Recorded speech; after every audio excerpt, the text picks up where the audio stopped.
President Joe Biden has the executive authority under Article 2, in conjunction with the Senate Democrats in control of the 118th Congress and its Senate, to immediately order the FBI, which is in the executive branch, to begin and complete background checks, ethical analyses, conflict of interest analyses, criminal background checks, intelligence conflict checks for every one of Donald Trump's cabinet nominees, and I mean today. And they have from now to about 60 days or so until the 11:59 and the clock strikes noon on the 20th of January, and they owe it to the American people to do it. I'm Michael Popok. You're on Legal AF of the YouTube channel. Take a minute.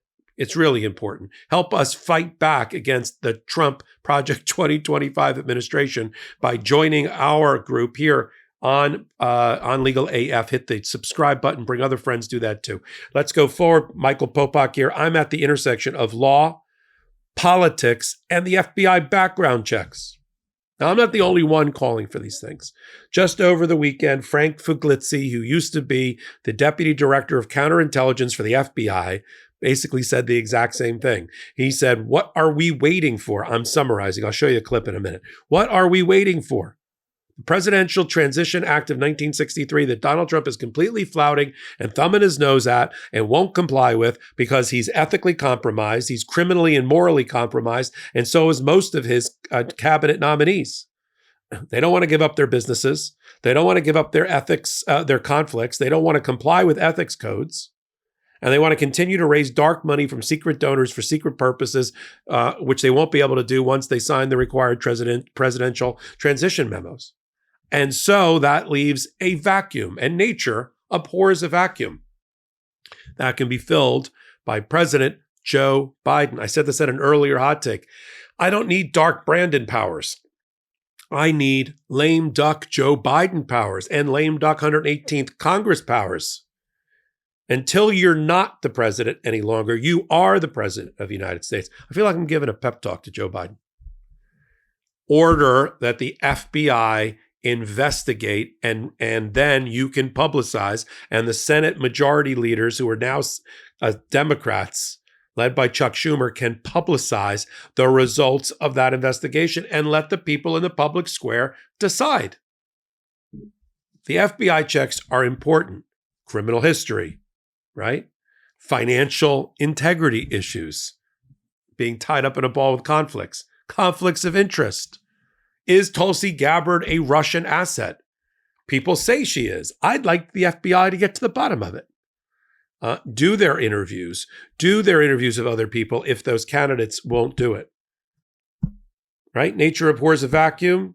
The public demands that Joe Biden and the Senate Democrats flex their muscle in the remaining days and conduct these investigations. Let me play you a clip from Frank Fuglizzi talking to Alex Witt about this very thing to fill in the gaps, since Donald Trump is violating already law in the Presidential Transition Act of 1963. Let's roll the clip. Trump is not submitting his nominees' names to the traditional FBI background investigation, which the agency's been doing since Dwight Eisenhower. So he's trying to do an end around, and that's why we're talking about how do we get to the Ethics Committee report? How do we get to the DOJ investigation? All of that would be not necessary if we'd simply have an FBI investigation. And by the way, having studied the history of the MOUs and the executive orders in place since Eisenhower, I would assert that President Biden and the Senate Judiciary Committee should demand an FBI background investigation right now. These are the things that Joe Biden and his administration have to do from now until January 20th. The American people demand it. His legacy will be met and will be shaped by what he does with his remaining time. I've done separate hot takes and spot takes about him granting clemency and using his pardon power and clemency power in a strategic way to reshape criminal justice, right? To help protect immigrants and undocumenteds who are in custody and detention. There's ways for him to work his powers and magic now that can't be undone when Donald Trump comes in. And one of them is right now do the background checks. It is obvious that Donald Trump is never going to do the FBI background checks for these people. He's never going to sign an ethics code. He's never going to explain to the American people how he resolves the ethics violations, because he's not going to. And neither are anybody in his cabinet that have any business interest whatsoever. I'm looking at you, Donald Trump, Elon Musk, Linda McMahon, Howard Lutnick, all of you, the incoming Treasury Secretary, all of you. If you have nothing to hide, put it on paper. You want to be in government? I see you want to do it on the cheap. You want to be a free rider. I see it now. You want to be a free rider and a freeloader. You want to get in behind the coattails of one of the most criminal presidents we've ever had.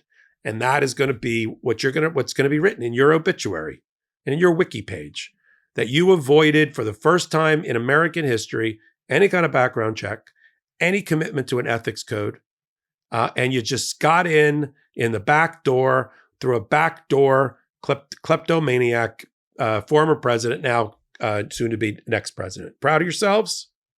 And American security is compromised all along the way. It's an affront to the American people. In my culture, we call it a shonder. And hope that resonates with some people. It is a shonder. It is an embarrassment of epic proportion that no one in his administration should be proud of, even if they get by the skin of their nose and they get confirmed somehow. No one should be proud of what is going on right now. We're calling it out here on a regular basis. We have to, because if we don't, with blunt force, public opinion, push back, shove back, right? Then we're just going to let the bastards get it. We can't have that happen. It's never happened in American history. We're not going to let it happen now. We're one day closer to the midterm election than we were yesterday. And that's where we have to deal a crushing defeat of this obscene, delusional Donald Trump believing he got some sort of mandate or some sort of landslide, and he's going to shove his Project 2025 church-based rules and regulations down our throat and in the case of women, up their body parts, right? While he has the audacity, right? This is the audacity of nope. He has the audacity to put before the American people to serve them a series of accused rapists, sex offenders, pedophiles. Do I need to go on? Even one of the women in the cabinet have accusations against them of allowing the grooming by a pedophile of 13-year-old boys, to be raped. That's Linda McMahon, who Donald Trump decides, I guess, as a giant troll, to put in charge of our nation's youth and our nation's young people as the Department of Education head. Come here, come together. Join with us, link arms, shoulder to shoulder. I'll bring the info. I'll do it without blowing smoke or sunshine. I'll tell you the truth. And from there, in the public square, in the battle for ideals, for the battle for values, you let your voice be heard. I'll do my part on the legal side. I'll do my part to support the lawsuits that are inevitably going to be filed by blue state attorney generals, by the Southern Poverty Center, by Democracy Now!, by Citizens for Responsible Ethics in Washington, by the ACLU, and the rest. There'll be thousands of lawsuits. I'm glad we formed Legal AF before, at least the YouTube channel, before the election, right? I mean, we've had the podcast for 4.5 years, but it was time to have our own channel, right? Glad you're here. I'll do my part. I'll do my part at the intersection of law and politics on the law side. You do your part on the political side, right? Write your letters, communicate with your congresspeople and your senators. If you don't know who they are, put it into Google, put it into ChatGPT. It'll tell you in an instant. ChatGPT will actually help you write the letter that you need to write about these issues. Have hair on fire outrage? I will. I am. As I said, I just revised my Blue Sky account, got rid of Twitter. Got off of Elon Musk, waited way too long to do that. And I said, I'm never quiet. I know a lot of people are like, I won't be silenced. I'm never quiet. Never have been, never will be. That's my promise I make to this audience. That's the responsibility that I take seriously every day, hours upon hours, at the intersection of law and politics with Midas Touch and Legal AF. And I'm glad you're here for it. I'm Michael Popok. Hit the blue subscribe button. Help us build this community. We need it now more than ever. Until my next contribution to all things Legal AF, I'm Michael Popok, and I am reporting. In collaboration with the Midas Touch Network, we just launched the Legal AF YouTube channel. Help us build this pro-democracy channel where I'll be curating the top stories at the intersection of law and politics. Go to YouTube now and free subscribe at Legal AF MTN. That's at Legal AF MTN.